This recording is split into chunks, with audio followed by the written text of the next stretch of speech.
What is going on, everybody? Welcome back to the Madden 21 Jacksonville Jaguars franchise here on the PlayStation 5. Today we've got ourselves a pretty big Thursday night game headed out to Cleveland to take on the Browns. So we just had a 4-game in-division stretch. We ended up going 4-0, which is really good to see. We beat the Colts twice and then had a win over both Houston and Tennessee. Last week, Zaire Wiggins won Defensive Player of the Week. He had another 2 interceptions, pushing his total to 8 on the season. Zaire Wiggins had a breakout challenge last week, and although he did not actually complete the challenge, believe it or not, he was still really good, and he has been nothing short of dominant so far this season. It has been a historic start for Zaire Wiggins, and I think it's fair to say he's been the best player in the NFL regardless of position through 5 weeks. There are seasons where 8 interceptions leads the league, and he has that through a third of the season. The all-time record for most INTs in a single season is 14 by Night Train Lane. I'm not saying Wiggins is going to do it, but there is a realistic possibility that Zaire Wiggins could be approaching that conversation. I don't expect him to stay on this same pace, but he's been nothing short of incredible. Looking at the current standings, we are about a third of a way through the season, so I do want to do a quick standings update for you guys.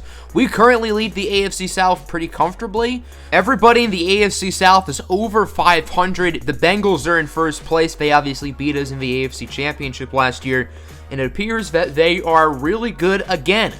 In the East, the Dolphins are 4-1. Them, New England, and the Bills are in a close race. The Jets currently suck, and the Chiefs lead the AFC West. In the NFC North is very good. Green Bay, who was the last team to win a game last year, they are 4-1 in first place. Aaron Rodgers still has something left in the tank. Lions and Bears also over 500. Rookie quarterback Jaden Gorman-Young has been really good so far for the Lions. The NFC South is a train wreck. Tampa Bay currently leads at 2-2. Keith Fleming has really struggled so far for the Panthers, which is kind of unfortunate, but he's only 20 years old. Washington leads the East, and Seattle leads the West, so certainly interesting stuff there. Obviously, the trade deadline is fast approaching, and we're 4-1. We are going to be buyers at this year's deadline, and the position I really want to look at is wide receiver. DJ Chark and Casey Shock are good, but I think I might want to add a third legit weapon. Joshua Thomas has been a little bit disappointing this year, and I think Joshua Thomas is more of a project player. I'm definitely not willing to give up on him because I love his skill set, but I do want to give Zeke Bowman some more playing time. Thomas has been the main outside starter. I want to replace that with Bowman. If Bowman plays really well the next few weeks, we're probably not going to look at a receiver, but if I do trade for one, I probably don't want someone young. I'd rather someone older and established. I think Alshon Jeffrey was here on the trade block. I think he's a good example, someone who I wouldn't have to give up more than like a 5th round pick for. We are going to make a free agent signing, however, for wide receiver position. We're going to be picking up Mookie Baker off of the Bills practice squad. I wanted to sign Mookie Baker this year as an undrafted free agent, but unfortunately, he was drafted as Mr. Irrelevant by the Giants, did not make their final roster, and is now in the Bills practice squad, and I am intrigued by his skill set. We're going to sign Odysseus Portagwe to the practice squad, so Mookie Baker will pretty much be replacing his roster spot, and I wouldn't mind seeing what Mookie Baker can do today. I'd love to see him get some snaps. So, obviously, this is Thursday night, not a ton of rest, and that's not ideal because we are taking on some very good players. The Browns are headlined by Myles Garrett on defense and Nick Chubb on offense, two of the best players at their respective positions in the NFL. But I think the most interesting part about this Browns team is the quarterback position. Obviously, they drafted Baker Mayfield number 1 overall, and he lived up to the hype, but the Browns did not re-sign him. He went for the Giants a couple off seasons ago, and in his first year in New York, won them a Super Bowl. But it's clear they believe in Malik Edwards-Hoskins, the strong-arm quarterback who does not have a strong arm whatsoever. But he's had a great year this season. He's only thrown 1 interception, 8 touchdowns. He threw 4 last week in a blowout victory against the Steelers. And I've really underestimated Malik Edwards-Hoskins. I got to give him a lot of credit. He's actually developed into a pretty solid player. In the Season 1 prospect profile for quarterbacks, we did talk about him. I compared him to Taysom Hill. I just didn't think he would have the arm talent to be a legit NFL quarterback, and he's making me bite my words. I was wrong about him. He looks like a legit NFL starter. and someone who could lead the Browns pretty far into the postseason if they can survive that gauntlet of an AFC North division. Speaking of, the Jaguars' next 3 games are against AFC North opponents. Cleveland this week, Steelers the following week, and then the Bengals afterwards. But let's get this game underway. Thursday night football here in Week 6, the 4-1 Jags taking on the 3-1 Cleveland Browns. Both teams do not want to lose their second game of the season. So let's see who ends up getting the win. This is the first time these two teams have played against each other since the Season 2 postseason, a miraculous game in which the Jags ended up winning. So here's R.J. Ewell starting things off with a nice run. It's obviously been a little bit of a slow start this season for Ewell. I wouldn't say he's been bad, but after he played at the end of last year how good he was, I would say I'm a little bit disappointed. 3rd and 11, Koko Nwosu is sacked by Joaquin Tejada, the former 5-star recruit out of Oklahoma State, second-year pro.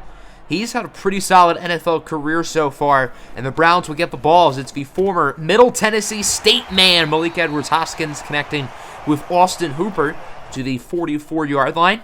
Cleveland now finds themselves at the 40 as it is 2nd and 10 for the Browns. Play action fake for Trey Booth, the other main running back on this team alongside Chubb, as it is in the hands of Jarvis Landry, who brings it to the 13. Of course, Landry, the veteran wideout out of LSU, as his old college teammate on this squad, and Odell Beckham, the other main pass catcher that Cleveland has. 3rd and 1, short pass on the goal line. It's caught for a touchdown by Harrison Bryant, the 4th-year pro out of Florida Atlantic.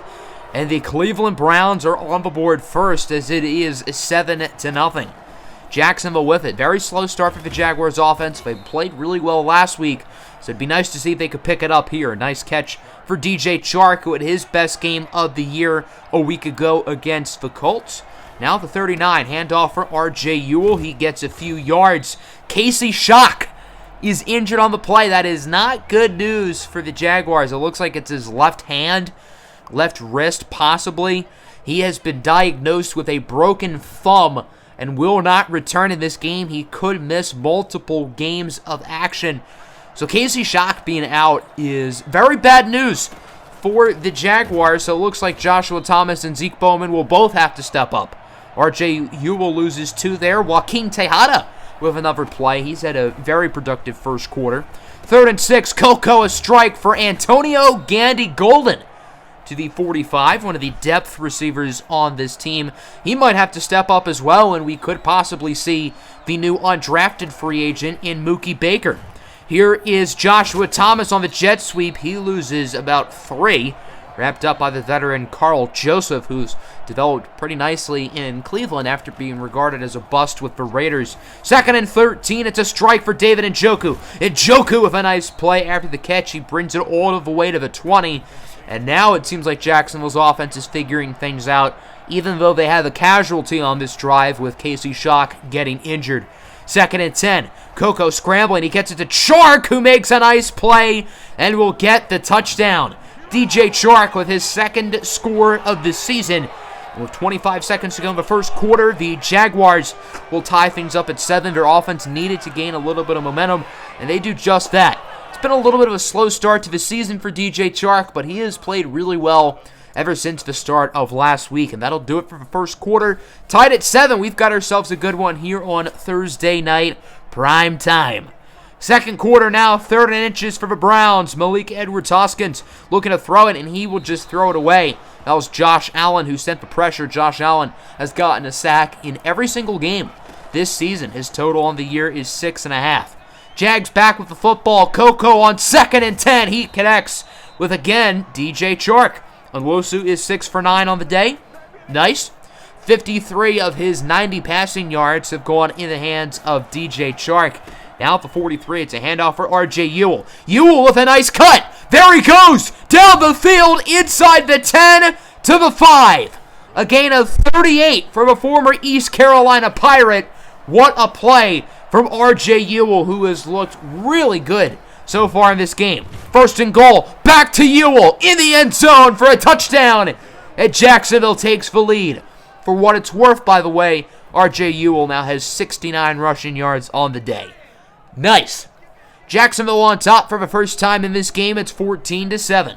3rd 3rd and 6 from the 29. Malik Edwards-Hoskins looking to throw it, and his pass attempted for Dante Pettis is broken up by Julius Williams. Williams has been fairly quiet since his 2-interception day back in week 1. And the Jags have it back. Another injury at wide receiver this time. It's Joshua Thomas. Thomas will be removed from the game with a bruised sternum, so not as serious of an injury as Casey Shocks, but still sucks to see him not coming back. So the only healthy receivers on the team are DJ Chark, Zeke Bowman, Antonio Gandy-Golden, and Mookie Baker. So we might get to see some Mookie today. 3rd and 5, there's David Njoku with a gain of 10. Njoku's going to have to step up with a lot of these receivers getting injured. Now at the 31, 2nd and 10, it's R.J. Ewell with a nice play of a 43. Even though the Jaguars have lost 2 starting receivers, their offense still looks good at the moment. 3rd and 3 from the 50. Coco looking to throw it. He has David Njoku wide open, but he also has Chark wide open. Down the field, inside the 10 for a gain of 44 yards. A big play from DJ Chark. Coco and Wosu saw that Njoku was wide open, but he also saw Chark was going to get open and knew Chark was a bigger threat with the football in his hand, so he had to be patient and make the right play. 2nd and goal, big sack for Olivier Vernon, the veteran pass rusher, making a play, and it is now 3rd and goal at the 14-yard line.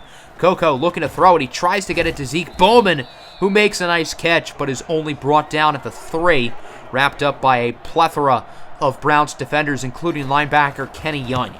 So this is a chip shot, 20 yards away for Volker Gantz. The field goal is good, and Jacksonville will make it a 2-score lead as it is now 17-7. Here for 2-minute warning in the first half. Can the Browns do something, make this game a little bit closer, possibly, as the Jags are on a 17-0 run. Here's Trey Booth with a nice play. Booth has outplayed Nick Chubb in this game, and I feel like Booth has gotten more snaps, which is certainly interesting. This is definitely a running team by committee, not just the Nick Chubb show. 3rd and 3. Again, trying to get it to Booth, but the pass is broken up by Josh Allen. So that leads to a 4th and 3 from the 31. I am surprised to see that the Browns are going for it. There's a flag. That's an offsides on David Harris. It doesn't matter because the Browns get the first down anyway, but had Nick Chubb been stopped, that would have hurt a lot. The Browns will still accept the penalty because it moves them 2 yards down the field. Now at the 8, 1st and goal, 54 seconds to go. Malik Edwards-Hoskins, short pass for Pettis, who hurdles the defender. I don't know how he stepped out of bounds. He had a clear area to the end zone, but he did not get in. We'll see if that bites Cleveland in the rear end as Nick Chubb loses a yard. Leighton Vander Esch brings him down, and it's now 3rd and goal. If they don't get it, I would imagine they're probably going to go for it again with 30 seconds to go. It's Chubb with a play into the end zone for a touchdown, and the Cleveland Browns will make it a 1-score game with 27 seconds left to go here in the first half. A big play for Nick Chubb, who only had 13 total yards from scrimmage in that half. Jacksonville trying to do some last-second magic. Chark was open there, but a bad pass by Coco and Wosu, and that'll do it for the first half. We've got ourselves a good one. 17-14, your score. Jags on top. Coco and Wosu has been pretty solid. R.J. Ewell has been great. DJ Chark has been great. But Malik Edwards-Hoskins has been really impressive. Nick Chubb has been quiet. Trey Booth has been better. He has 5 carries for 31 yards. Chubb has 5 carries for 13 yards, but Chubb does have a touchdown. On to the 3rd quarter, Browns starting on offense. Good play here from Jarvis Landry to bring it to the 39-yard line. So far, so good early on this possession for Cleveland. 3rd and 1 now at the 30-yard line. Malik Edwards-Hoskins looking to throw it up the middle again for Jarvis Landry, who's been really impressive. Odell Beckham has been very quiet, though. Obviously, Zaire Wiggins has gotten a lot of interceptions, but Wiggins has shut down the opposing number 1 receivers. Odell has done nothing in this game. It's been Jarvis Landry making all the plays. Landry again brings it to a 1, but Cleveland is so close to the end zone. Let's see if they can get it in. 3rd and goal. It's Nick Chubb again with the score, and the Browns will take the lead. Even though Chubb has been kind of quiet today, he has made his impact on the goal line, scoring a pair of touchdowns. If you played him in fantasy, that's a good call, and it's now 17-21. Look at this, Mookie Baker, the undrafted rookie out of Grambling State in his first NFL game, there with his first NFL catch. 2nd and 7, back to Baker. and he will lose a yard. His second career catch, not as successful as his first one. 3rd and 17 from the 38. Koko Nwosu scrambling with it. He's going to get it back to Mookie Baker again, who is wrapped up from behind by Kenny Young. Very nice play by Young to stop the first down. Interesting to see that Mookie Baker was the go-to guy on that possession. 3 catches for 16 yards. Browns back with it. 3rd and 2, incomplete. That drive was very short-lived. And the Jaguars have it back. 3rd and 10 at the 47. Koko Nwosu connects with an open man. It's DJ Chark, who continues to be incredible in this football game. That'll do it for the 3rd quarter. The Cleveland Browns are on top, 21-17. First play of the 4th. It's 3rd and 8. Short pass for DJ Chark, who gets it inside to about the 10-yard line. And the Browns defense just has no answer for Chark right now. 1st and 10 at the 10. It's a handoff for R.J. Ewell, who gets his 2nd touchdown of the day. It's also worth noting that for the first time this season, Ewell has ran for over 100 yards. And the Jacksonville Jaguars will regain the lead. It's 24-21. The offense started slow in the second half, but they get a big drive there to regain some momentum. Cleveland with it, 3rd and 2. What a play by Nick Chubb. But he does not get the first down. He broke tackles there. He hurdled Leighton Vander Esch, but was unable to stay in bounds, and the Jags have it back. From the 23, again up the middle for DJ Chark, who gains 20 yards, and Chark has just been uncoverable. I think it's Lamont Irving, the 3rd-year corner out of Louisville, who's covering him, and Chark is putting him on a clinic. Here's Mookie Baker. The juke moves, breaks a tackle, and he is off to the races. The rookie, Mookie Baker, in his first NFL game, gets his first NFL touchdown. This guy does not look like an undrafted rookie. This young man looks like he belongs. Great play by Mookie Baker to not only get open and make the catch, but to get a nice juke move to break a tackle away from Denzel Ward. And then off to the races he went. Mookie Baker with the play of his career so far. I feel like that's a little bit early to say since this is his first NFL game. But wow, what a play. And the Jaguars now lead by 2 possessions. It's 31-21. 3rd and 3. It's a deep ball for Beckham, and that one did not have enough arm power. Malik Edwards-Hoskins just does not have a strong arm, but the rest of his game is really good. Jacksonville with it now. 3rd and 6. A big first down off the legs of Koko Nwosu. He brings it to the 10-yard line. A massive first down for Jacksonville. The Browns were winning at the start of the 4th quarter, and now the Jags are getting all the momentum. 3rd and 14, DJ Chark unable to get the first down. Browns get the stop. And we'll likely see the field goal unit here on 3rd and 3. Another chip shot, this one from 21 yards out. And again, Volker Gantz delivers. Only 1 missed field goal in the season for Volker Gantz. He has been really good. He was only signed to a 1-year deal in the offseason. His contract is up again. I'm sure if he keeps kicking like this, then he's going to have a home in Jacksonville for a very long time. Browns back with it, down by 13. It's still a 2-score game. I suppose they're not out of it. Hooper gets it to the 44. It seems like the Jaguars only do well against really good tight ends, and they struggle against not as good tight ends. Remember last week, Jordan Reed caught 14 passes against this team, and today they've shut down Austin Hooper. There's Odell Beckham finally making a play. I mean, Zaire Wiggins has just shut him down this entire game. Now at the 27, short throw here for Pettis. He makes a nice play inside the red zone at the 13-yard line. Cleveland is not out of this. There's still 2 minutes. They can score, go for an onside kick, or get a stop and then score again. I wouldn't call it done. Trey Booth on the screen with the touchdown, and it is now a 1-possession game. The Browns could actually make this comeback a real thing. They have all 3 timeouts. They do not go for the onside kick, which surprised me. I thought they would. Their run defense has not been all that good today, but it has been pretty good in the second half. R.J. Ewell has been shut down for really most of this second half. 2nd and 8, Ewell gets around 5 yards. Brandon Linder's hurt on the play. That's not good news for the Jaguars, losing your star offensive lineman, but the Jags also have to call a timeout. 3rd and 3, handoff for Davion Riddick, and he gets the first down. A big play for the Jags. Browns have to call their 2nd timeout. Now 3rd and 10. It looks like Jacksonville's going to try to throw it to end it. And Koko is hit by Myles Garrett. The pass is incomplete. And the Browns have a decent amount of time to do something. Myles Garrett has been held in check today by Orlando Brown. But Garrett makes one of the biggest defensive plays of the game right there. And now it's 4th and 10. Brian Amaya Jr. for the punt, and it is a beauty. It will be down inside the 10 at the 6 by Bob Adams. So the Browns need to go pretty much the length of the field in 1 minute 7 seconds with no timeouts. Let's see if they can do it. First play of the drive. Nice throw in the hands of, looks like, Putt Jr. Yes, that is his name, wrapped up by Zaire Wiggins. 3rd and 10 now at the 29, down to around 35 seconds. Edwards Hoskins looking to throw it, has an open man. It's Odell Beckham, who has finally shown up here in the 4th quarter. Now down to around 12 seconds. This could be it. Deep ball for Putt, and it's caught, but he is tackled at the 15 by Wiggins, and that'll do it.